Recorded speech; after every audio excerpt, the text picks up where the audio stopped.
Hello and welcome back to Songs of SYX. Look at our town. Look at what I did. Look what I have done.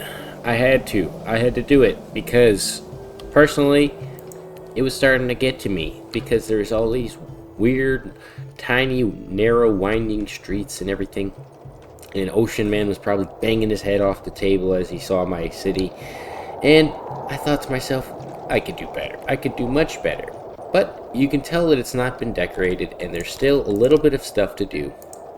I've spent the last hour or a couple hours reorganizing the city, getting it back into a shape that I like. So this area is going to be kind of like a plaza area. I'm going to have some benches and a couple decorations in here, so that's why it's empty. We have our huge food stall, which gives food access to pretty much everybody in the entire vicinity of this little blue area here. So all 500 people who are going to live in here, plus the upgraded houses we're going to give them, will have access to that, and plus this market as well. It doesn't give access to every single person, technically, but it's okay. We'll be fine for now.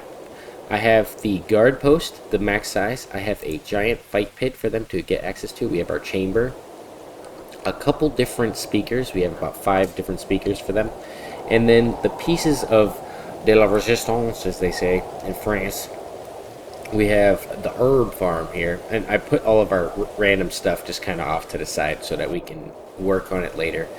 People kept escaping from my jail. Ooh, we actually have to get a place to bury these guys. A mass grave here. Why don't we just put it right next door, because we're gonna be killing lots of people. That sounds fucked up, but it's true. Why are you... You're starving carrying bread, man. What the heck is wrong with you? We have all of that over here so that we can expand and work on that when we get the castle going. The castle's going to be up here somewhere probably. But we have our herb farm. We have our giant grain warehouse with spare access to herb space, basically 1,200. But I don't think I'll ever get that much because a lot of it will be put into rations. We'll probably have ration making over here, or likely along this route here, because we have these 2 giant workshops. The tailor, who I deem as one of the most valuable people in this entire city, plus the metal smelter, who will be the second most valuable. So now that we have that, we can expand and work on expanding our mine. This metal smelter can pretty much effectively take care of 42 different workers. That's pretty good. We'll have to get our mines growing. We have this pretty decently sized warehouse for 9,000 spare iron, and then 3,000 of each ore and coal, and then wood too, in case I need to put a charcoaler across the street just to keep up with it. You can see we have unavailable leather, so I'm going to have to work on the hunter as well, and then potentially get some animals in the city. A lot of animals were lost in the Great Move, as I call it. I spent a lot of time removing buildings, and then also, sorry, this is our 54,000 slot warehouse for food, so that this will always have bread. That's all they're gonna eat. They don't need anything else for right now. They don't need anything else. They can have bread. That's it.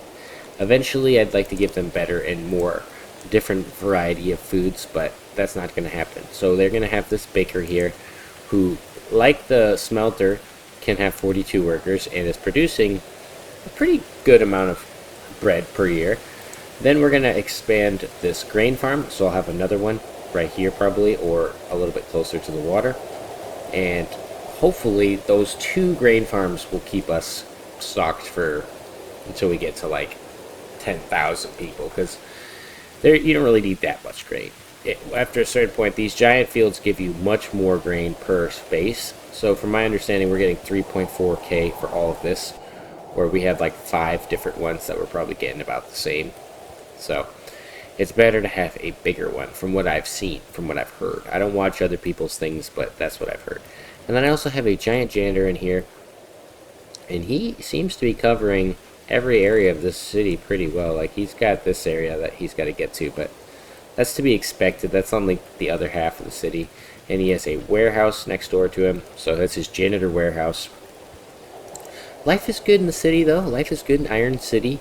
I really, really wanted to make it look better, though, and I think that was the main crucial point of kind of what I'm going through for this episode. I'm probably going to spend a little bit more time off camera making it beautiful, and then I'll get back to you guys in a minute with what I've got.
Alright, I'm back, finally, oh my god. V.66, the bane of any Songs of Six player. This has been one heck of a ride, a brutal slog of a game so far. I love it. I'm thoroughly enjoying the aesthetics and everything, but I definitely have been having a hard time. For about the last 2 hours, I have been fighting the game's mechanics. We had some issues with crime, so you can see law is just constantly at about half there. I don't know how to deal with that. I have no clue how to deal with this, because we need more arrests, but the problem is that nobody is committing crimes to get arrested. We have actual places for people to get caught, like this guard post, and there's plenty of them. But they're not catching people because there's no crimes being committed. So they think that the law is down. It's weird. It's kind of like that thing where you have to say in real life that you're catching criminals so that people think crime is down. In reality, you're just going out of your way to arrest people for no reason. And that's kind of what we have to do. But we've got a lot to go over. Not really a lot, but I did a lot of things, it feels like. I built this antelope pasture here, which is currently 75 animals. We're growing. We need more animals. We have this warehouse being constructed here, as well as this cotton farm. We have another grain farm here that's going to be constructed sooner or later. We have 17,000 grain at the moment, so we don't really need it. We have our baker. He's now currently using coal, but we have to make sure that he doesn't burn through all of our coal. You can see we are out of wood and stone right now. I should probably set a work order to go and grab a bunch of that. but a lot of it is getting cut down into cut stone. We didn't expand or do anything here. We did, however, train up all of our boys. They are decently trained, and we've beaten back a few rebel groups already. We usually outnumber them. That's how we win. I built an additional laboratory here, and we can actually pop up that number so that we could get more jobs that people like. That was the key to getting my city back on track. I had to start getting jobs that people liked. I also got the bathrooms back up and running because they did lose the bathrooms when I rebuilt the area, and I forgot to rebuild them. And that hit their services pretty hard, but now that they have that, it's okay. So markets, services for lavatories, wells, etc., are all pretty good. All they need is a tavern, bathhouse, barber, massage parlor, and physician. We have the hospital. I don't know if they're actually getting the service boost from the hospital. Oh yeah, they are, 100%. So technically, there's 0 services available because they don't have any of the fabric, and that's why we're building the cotton farm for. So we can get weavers making fabric, and then we have fabric available for people to have as a commodity in the marketplace or in the food stall. They'll have more meat as well. They're not going to be eating fabric.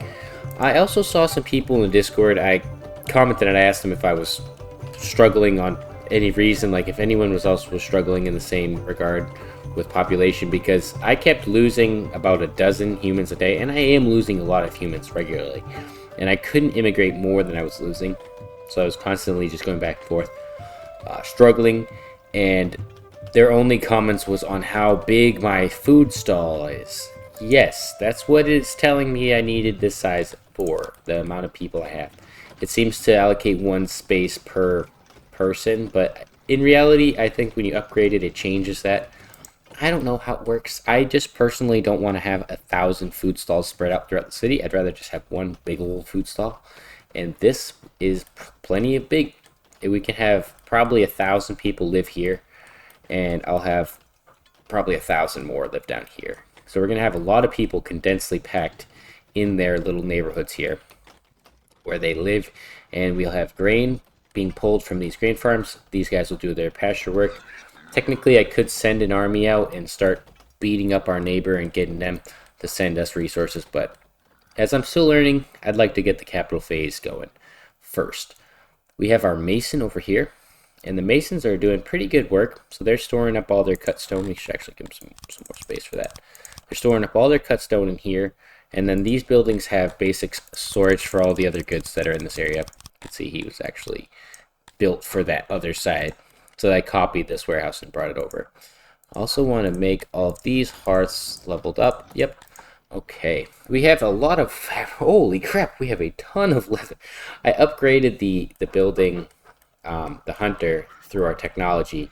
So we are actually really good on leather now. We can get 10 of these guys, and hopefully we'll start to have clothes coming back. I had to, like I said, work very hard, very diligently as the fiend brain here and get our boys back on track. I don't know what the heck was happening. And you can see we have just a tiny little smithy here. He's pumping out tons and tons of tools, which is fantastic. The town is doing much better now, though, and this is exactly how I wanted to see it. I wanted, in my mind, oh my god, I'm stuttering because I've been playing for too long. In my mind, I was going to have these big old warehouses with tons and tons of metal just stored up in boxes. And I'm getting there, We have 1.3 thousand metal, or iron if you want to call it that. But that's quite some amounts of metal. Usually you don't have that much. The only thing I need to get up there is furniture and fabric. Our pottery could probably get a boost as well if I put some more potters. Oh, well, there's no more space for potters. So we'll have to expand the pottery eventually, but we have all of this room here to put more buildings.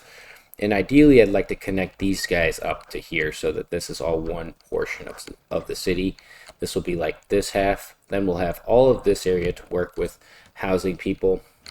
It's going to be amazing. Hopefully, I can continue without any more problems. As someone has said, they barely could make it past 980. I'd like to get to 1,000 if that's possible. Anyways, thank you guys for watching, and I will see you in the next one. Goodbye.